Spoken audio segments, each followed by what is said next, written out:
అరుణాచలేశ్వరుడికి ఉన్న రథం అంత రథం ఇక ఏ ఈశ్వర స్వరూపానికి ఉండదు అంటారు. 14 భువనములు ఎలా ఉంటాయో అలా 14 అంతస్తుల కొయ్యతేరు అరుణాచలేశ్వరుడు.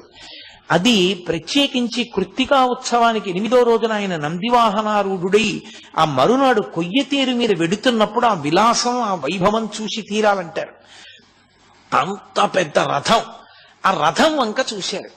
చూసి ఆయన అనుకున్నారు 14 భువనములను ఏకకాలమునందు చూడలేరు, కానీ ఈ రథాన్ని ఇందుకే ఇలా నిర్మాణం చేశారు.